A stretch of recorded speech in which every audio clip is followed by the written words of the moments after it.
नमस्कार, capital TV देख रहे हैं आप। मैं हूं आपके साथ पूजा। कैपिटल टीवी ब्रेकिंग में इस वक्त की बड़ी खबर आपको बता दें। ये एक ऐसी खबर है जिससे टीएमसी में हड़कंप मचा हुआ है। ममता बनर्जी के बेहद खास मंत्री पार्थ चटर्जी और उनके करीबी अर्पिता मुखर्जी पर ईडी का हंटर चला है। कल से ही लगातार ईडी की पूछताछ पार्थ चटर्जी से चल रही थी। उसके बाद लंबी पूछताछ के बाद पार्थ चटर्जी को गिरफ्तार कर लिया गया। तो वहीं अर्पिता मुखर्जी के घर जब ईडी पहुंची तो वहां 500 और 2000 के नोटों का जखीरा देखने को मिला और बताया जा रहा है कि करीब करीब 21 करोड़ से ज्यादा अभी तक बरामद कर लिया गया है। अभी भी पूछताछ अलग अलग एंगल से की जा रही है, पर बड़ी खबर यही है कि अभी कोर्ट में पेशी हुई और क्या कुछ इससे जुड़ी बड़ी जानकारी, उस पर बातचीत करेंगे। बातचीत के लिए मेरे साथ न्यूज रूम से जुड़े हुए हैं कैपिटल टीवी के editor in chief doctor Manish Kumar. क्या कुछ बड़ी अपडेट सामने आ रही है? देखिए, सबसे बड़ी बात यह है कि आज ममता बनर्जी के भ्रष्टाचार का the tip of the iceberg, एक डिपार्टमेंट, एक मंत्रालय, उसकी एक योजना में जो कमाई हुई है, जो लूट मची है कि बैंक के अधिकारियों को बुलाया जा रहा है और उस पर बाकायदा काउंटिंग हो रही है। अभी तक जो जानकारी मिली है, जो टोटल 21 करोड़ 2 लाख कैश और बैंक अधिकारी अभी उसके घर में ही है अर्पिता के, और वहाँ अभी काउंटिंग चली रही है। पता नहीं क्या क्या मिलेगा। एक ट्रक आया है, ट्रक में खाली बक्से हैं जिसमें भर के सामान जाएगा। ईडी ने अब तक कोई प्रेस कॉन्फ्रेंस करके नहीं बताया है कि भाई कितना सामान आ गया है। ये सिर्फ सूत्रों के आधार पे ये खबर आ रही है बाहर। पार्थो दा के घर में, पार्थो चटर्जी, उनके घर में ऑलरेडी 30 घंटे से वहाँ पे ईडी के अधिकारी छानबीन कर रहे हैं। अंदर खाने क्या मिला अभी उसकी जानकारी नहीं है। अभी तो उनकी करीबी साय की तरह हमेशा साथ रहने वाली अर्पिता के घर की जो जानकारी आ रही है, 21 करोड़ 2 लाख ये कैश है। सिर्फ नोटों का पहाड़, 500 और 2000, उससे छोटा नोट नहीं है इसमें। उसके अलावा 69 लाख का टोटल वहाँ उनके घर से जेवर मिले हैं, सोने के, डायमंड्स के। 54 लाख विदेशी करेंसी वहाँ से मिला है। साथ ही साथ जो कागजात मिले हैं उसमें कलकत्ता के 8 फ्लैट की जानकारी मिली है, मतलब 8 फ्लैट भी है। उसके अलावा सारा जो ऑपरेशन चल रहा था उसकी वो बिल्कुल इसको कह सकते कि हेड मिस्ट्रेस, मंत्री जी की खास, पार्थो चटर्जी से कोई काम करवाना है तो उनके पास से ही सब कुछ मिलेगा, वहीं पे बातचीत होगी फाइनल। तो उसका इस्तेमाल करने के लिए, सारे नेटवर्क के ऊपर ध्यान रखने के लिए 20-20 मोबाइल फ़ोन अलग अलग नंबर के साथ ये उनके घर से मिला है। साथ ही साथ वेस्ट बंगाल के कई सारे ज़िले में, कलकत्ता के बाहर और भी कई ज़िलों में जो ज़मीन इन्होंने ली है उसके बारे में पता चल रहा है। तो ये बहाली घोटाला शिक्षा विभाग में जो हुआ है उससे वो पूरी की पूरी जो कहानी जो है सामने आ रही है। अभी ब्रेकिंग आ रही है, 2 दिन की कस्टडी मिली है। अभी पेशी हुई थी और इस वक्त की बड़ी खबर आपको बता दें, पार्थ चटर्जी को 2 दिनों की कस्टडी मिल गई है। 2 दिन मतलब और लंबी पूछताछ चलेगी, काफी चीजें खंगाले जाएंगे, पर एक बड़ी अपडेट ये भी सामने आ रही है कि इस लिस्ट में कोई और नाम भी जुड़ सकता है। देखिए, एक और महिला का नाम है। ये पार्थो चटर्जी बड़े रंगीन मिजाज व्यक्ति नजर आ रहे हैं। इनका जो वास्ता है वो महिलाओं से ही है। इस महिला का नाम है मोनालिसा दास। ये शांति निकेतन में रहती हैं और फिलहाल ये काजी नजरुल इस्लाम यूनिवर्सिटी की बांग्ला डिपार्टमेंट की हेड ऑफ द डिपार्टमेंट है। एडमिशन इन्होंने कब लिया था? 2014 में, और अभी वो प्रोफेसर बन के हेड ऑफ द डिपार्टमेंट बनी हुई हैं। और ये बताया जा रहा है कि पार्थो चटर्जी से बहुत ही नज़दीकी रिश्ता है और इनके पास से 10 फ्लैट्स मिले हैं और वहाँ भी अभी ईडी पहुँच रही है। पता नहीं कितना जखीरा मिलेगा। जिस घर में ईडी घुस रही है वहाँ नोटों का पहाड़ मिल रहा है। और ये ममता बनर्जी की बेहद करीब पार्थो चटर्जी, बंगाल की राजनीति को अगर कोई जानता है तो पार्थो चटर्जी बाकायदा इस वक्त की बड़ी खबर आपको बता दें कि अर्पिता को भी गिरफ्तार कर लिया गया है। पूछताछ चल रही थी, लंबी पूछताछ चल रही थी और वहीं दूसरी तरफ पार्थ को भी ईडी ने पेश किया था कोर्ट में, जहां 2 दिन की उन्हें कस्टडी मिली। तो वहीं इस वक्त की बड़ी खबर ये सामने आ रही है कि अर्पिता मुखर्जी को गिरफ्तार कर लिया गया है। तो अब गिरफ्तारी भी हो गई, अब तो डंडा पड़ेगा। देखिए, पढ़ना ही चाहिए। आप देखिए ये क्या हो रहा है, ये क्या पूरी कहानी क्या है। 1002 ये, और मैं आपको बता दूं, इस पे हाई कोर्ट के आदेश पे एक जुडिशियल इंक्वायरी हुई थी, जिसने ये बताया कि ये जो सी और डी ग्रेड में जो बहाली की गई, इसमें 1002 ऐसे नाम मिले हैं जिसने ना एग्जाम दिया, ना क्वालिफाई किया और उसको नौकरी मिल गई।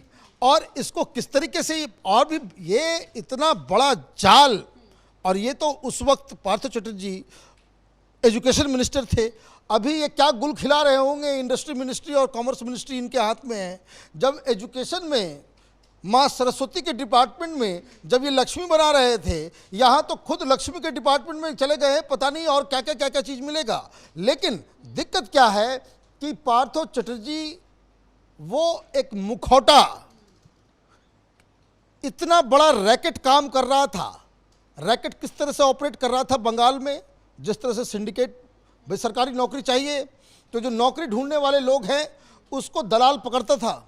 दलाल टीएमसी का कार्यकर्ता होता था, वो वहाँ से अधिकारियों के साथ मिलके ये पूरा एक नेटवर्क, एक पूरा सिंडिकेट क्रिएट किया हुआ था, जहाँ आखिर में ये अर्पिता मुखर्जी और पार्थो चटर्जी, इन दोनों के सहमति से उसको नौकरी दे दी जाती थी।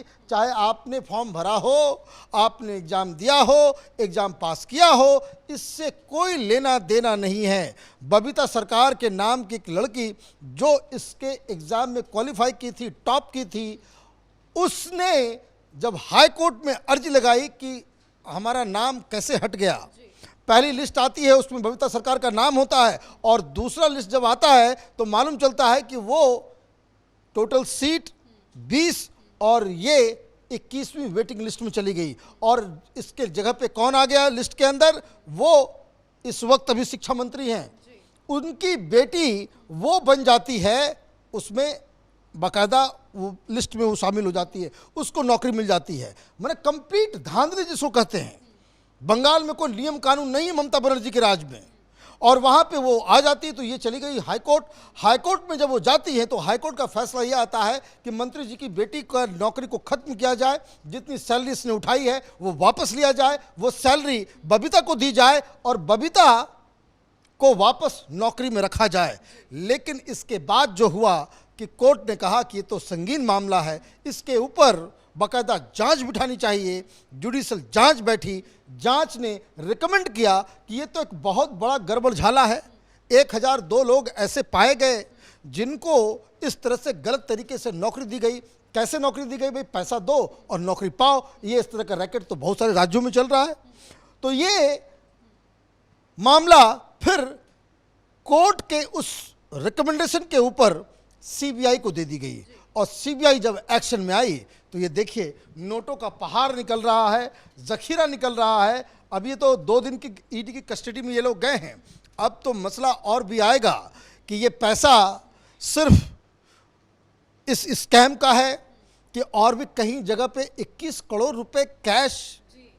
आप ये समझिए, ये इतना बड़ा महापाप, और इस पार्टी के लीडर्स मन दे हैव दिस गट्स। खबर है कि 20 से ज्यादा फोन भी जब्त हुए हैं। 20 से ज़्यादा फ़ोन जब्त हुए, जिसका अब वो एक एक करके उस फ़ोन नंबर को डिटेल करके निकाला जाएगा। सीबीआई ईडी जांच करेगी।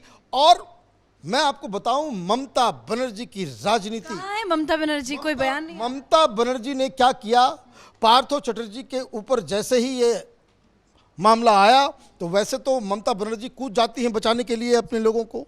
वो सीबीआई वालों को, ईडी वालों को गिरफ्तार करना चाह रही थी, लेकिन जैसे ही ये तस्वीर बाहर आई, नोटों का जखीरा, पैसे की तस्वीर जैसे बाहर आई, सांप सूंघ गया टीएमसी को। टीएमसी ने अपने आप को इससे बिल्कुल अलग कर लिया। पार्थो चटर्जी से मीडिया वालों ने पूछा कि दीदी से बात हुई, उसने कहा कि मैंने 3-4 बार फ़ोन किया लेकिन दीदी उठा ही नहीं रही है। मतलब ये जो दीदी का सबसे करीबी व्यक्ति था उसके आसपास के लोगों के घर से नोटों का जखीरा निकला, टीएमसी ने किनारा कर लिया। ममता बनर्जी अगर इस पार्थो चटर्जी के साथ खड़ी होगी तो वही हस्र होगा जो हस्र अखिलेश यादव का ये जो कन्नौज में इत्र वाले की जो मित्रता जो महंगी पड़ी, तो ये पार्थो चटर्जी की जो मित्रता ममता बनर्जी को बहुत महंगा पड़ने वाला है। क्योंकि अब ये जो तस्वीरें जब आती है, जैसे इस तरह की जो धन कुबेर की जो इस तरह की जो तस्वीरें जब आती है, देश की जनता देखती है, तो आप यकीन मानिए उस लीडर के प्रति कोई सहानुभूति, कोई संवेदना, कोई समर्थन, इसके समर्थक भी आज लज्जित हो रहे होंगे।